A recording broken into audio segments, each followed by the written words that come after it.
Mga kababayan, Assalamualaikum warahmatullahi wabarakatuh. Madayaw ug maayong gabi kaninyong tanan. Magandang gabi sa inyong lahat. Una na sa lahat, ialay natin ang pasasalamat sa Diyos para sa araw na ito. Pangalawang pagpapasalamat ay sa inyong lahat na nasa ilalim ng ulan, gutom, walang ayuda,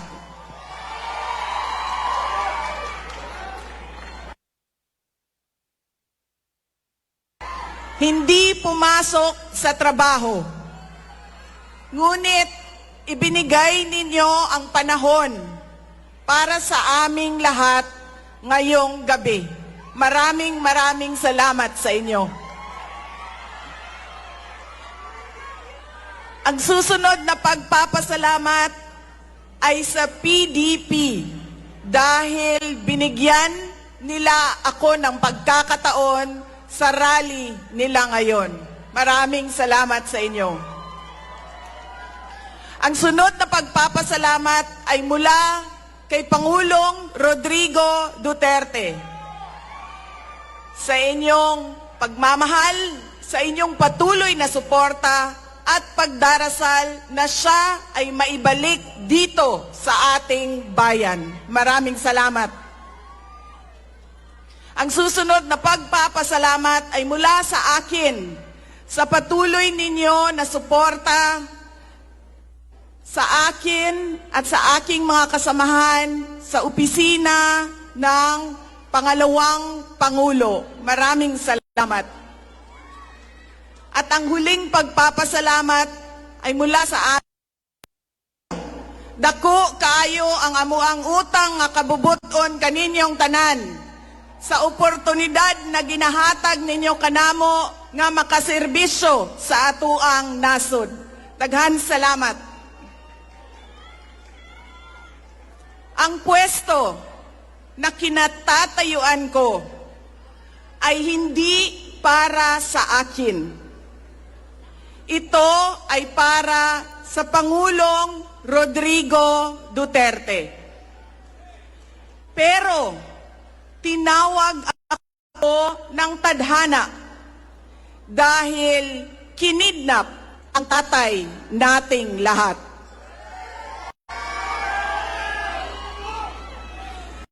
Sa pagkakataong ito, nakatayo ako sa entablado at humaharap sa inyo, hindi bilang kandidato. Ako si Inday Sara, isang botanteng nagmamahal sa ating bayan at natatakot para sa ating kinabukasan.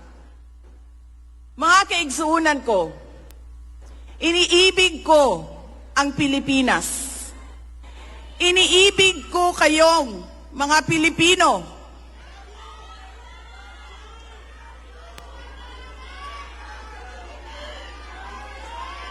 I love you too.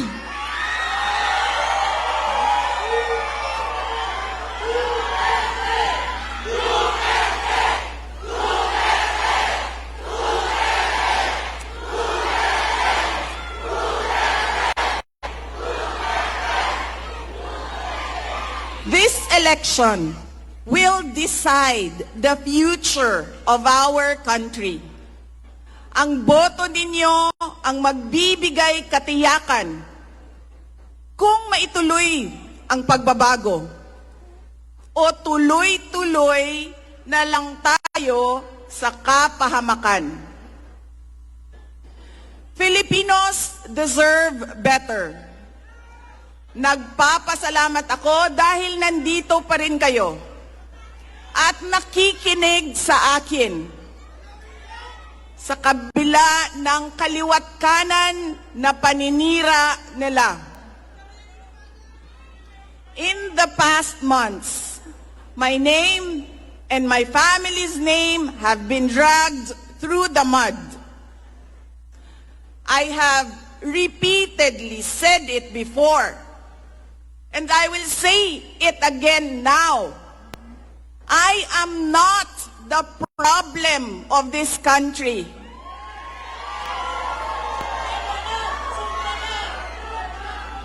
Hindi ako ang problema ng Pilipinas.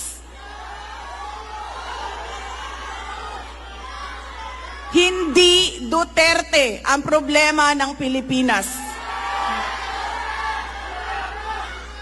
Sino nga ba ang tunay na makikinabang kung tuluyan ng burahin sa mundo ang pamilyang Duterte?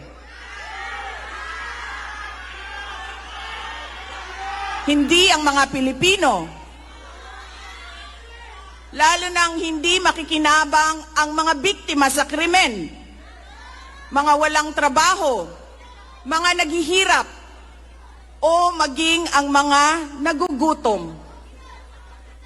What we are witnessing is a systematic demolition job against political opponents that once dared to put the country first, even if it meant going against the most powerful interests in our homeland.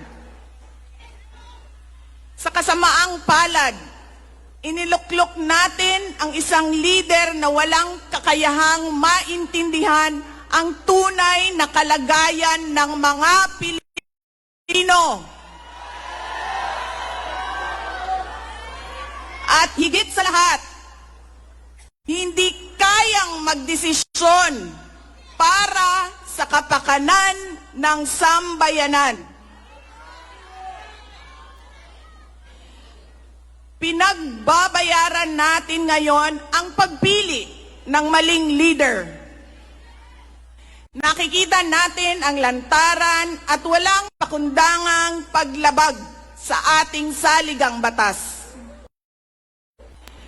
Pinamumunuan din tayo ngayon ng isang taong patuloy pa rin tumatanggi, sumailalim sa isang pampublikong hair follicle drug test. At nagsinungaling sa 20 pesos ang bigas. Ang masakit pa, nakuha nilang kidnapin ang dating Pangulo at dali-dalian nilang itinapon sa ibang bansa upang litisin ng mga dayuhan. Ngunit, higit pa sa mga kabiguang ito ay isang mas malalim na pambabastos at panghiinsulto sa ating mga Pilipino. Iniinsulto nila tayo sa paggamit ng ayuda upang bilhin ang boto ng mga tao. Ang ayuda ay hindi naman likas na masama. Sa katunayan, marami ang natulungan ito noong panahon ng pandemya.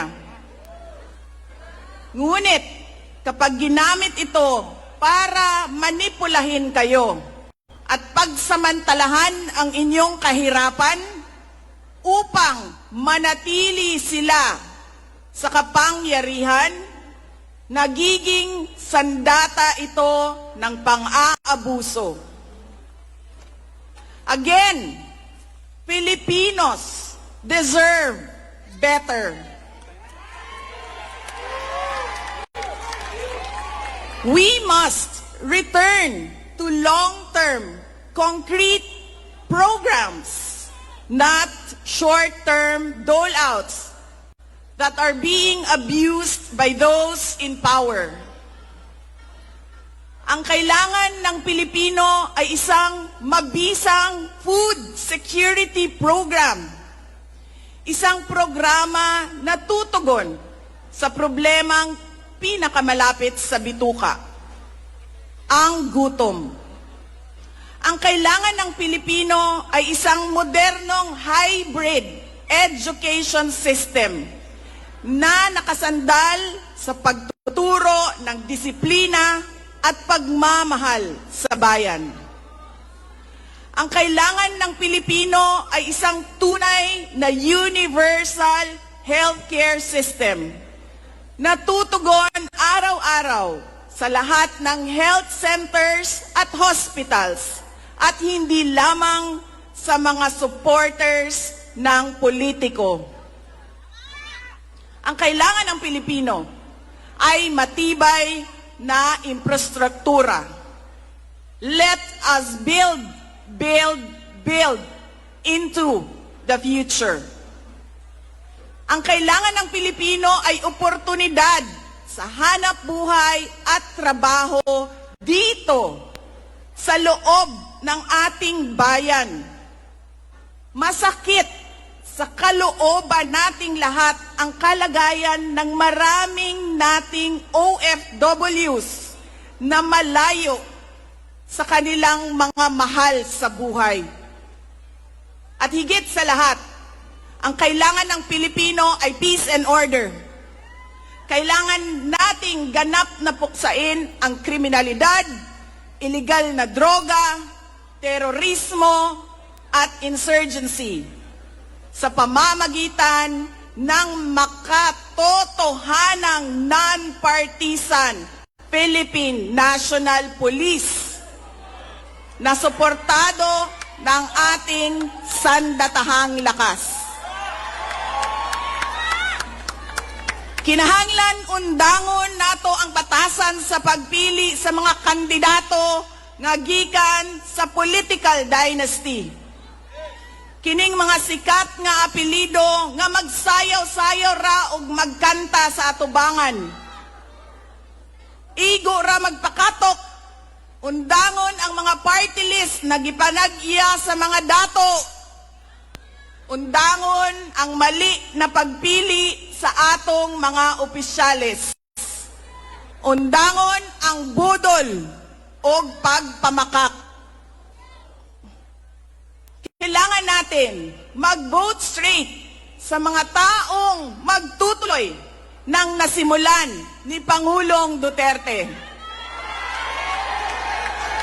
Idiretso natin ang boto. Number 38, Rodante Marcoleta. Number 10, Jimmy Bondoc. Number 56 sa balota, Attorney Vic Rodriguez. Number 22, Bato de la Rosa. Number 28, Bongo. Number 53, Apollo Kibuloy. Number 34, Raul Lambino. Number 30, J.V. Hinlo. Number 58, Philip Ipe Salvador. At number 42, Doc Marites Mata. Alam ko, hindi kayo matutuwa. Pero iboboto ko si Amy Marcos. Siya ang naglakas loob na buksan ang investigasyon sa pagdukot ng pamahalaan ng isang Pilipino dito sa bayan para ihatid sa mga dayuhan.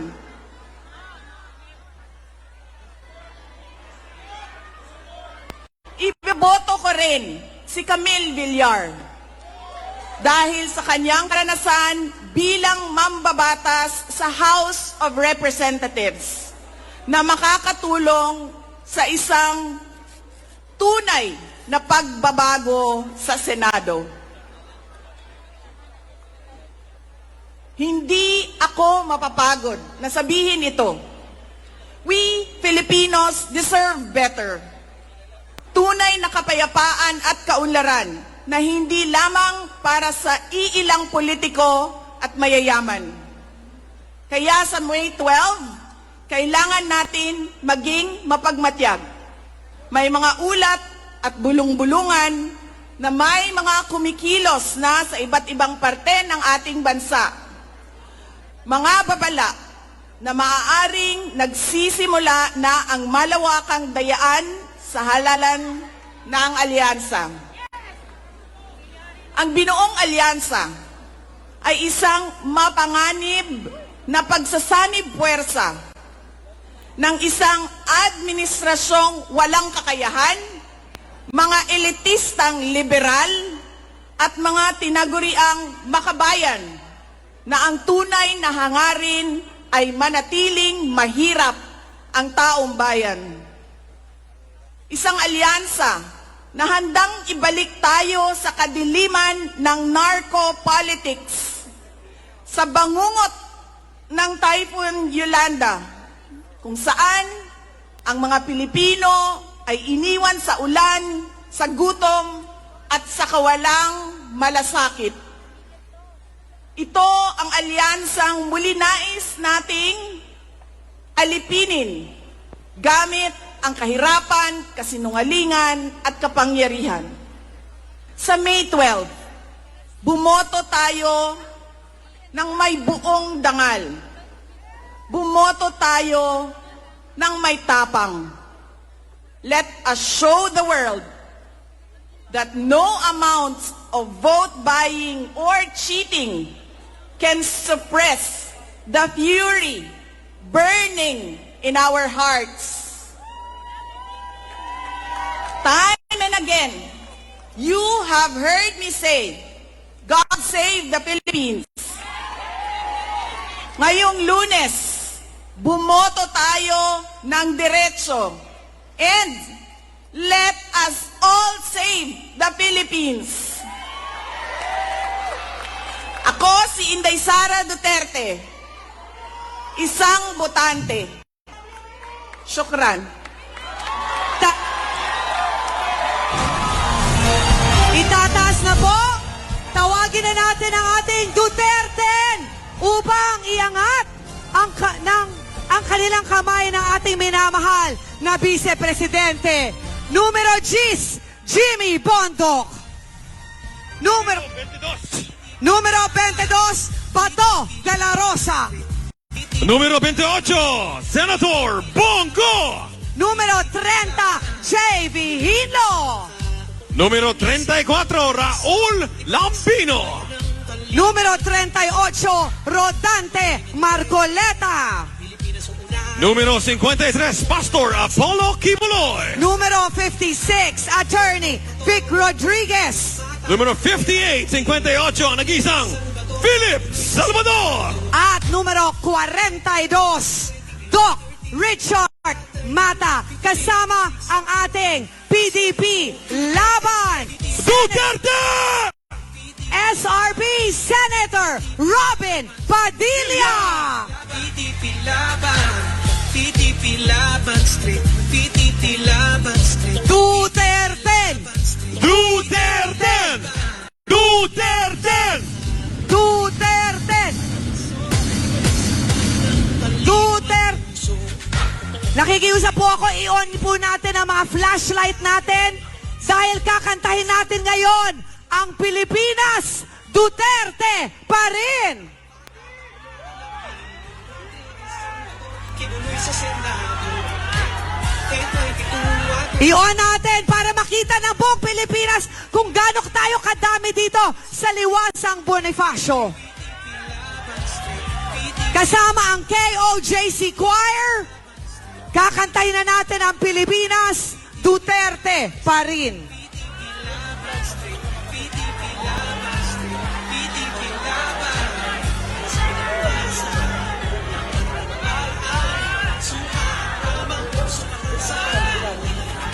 Duterte! Duterte! Duterte! Duterte! Duterte! Duterte! Duterte! PDP Laban Street, PDP Laban. Bumili ka na ng suka, linisin ng tanso, ibalik sa bayan ng Baliro.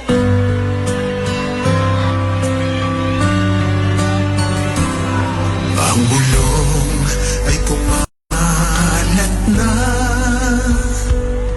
Isa ang nais nila.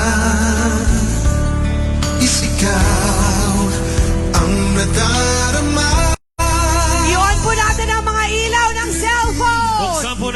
ating mga ilaw cellphone at makisa sa pagkanta. Pilipinas, Duterte pa rin ang tunay na nagmamahal sa atin. laban niya ay laban natin. Ay laban natin. Pilipinas, Duterte pa rin. Duterte pa rin.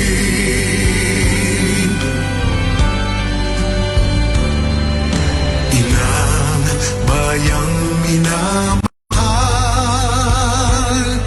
lagi kang ipadarasal na muli kitang makita. Pilipinas, bangon may pag-asa pa. Pilipinas, Duterte pa rin. Duterte pa rin. Sabay-sabay tayo kumanta. Tunay na Nagmamahal sa atin. mahal sa atin. Laban niya ay laban natin. Laban niya ay laban. Pilipinas, Duterte pa rin. Pilipinas, Duterte pa rin. Pilipinas, Duterte pa rin. Ang tunay na Nagmamahal sa atin. laban niya ay laban natin. Laban niya ay Laban natin. Pilipinas, Duterte pa rin. Duterte pa rin.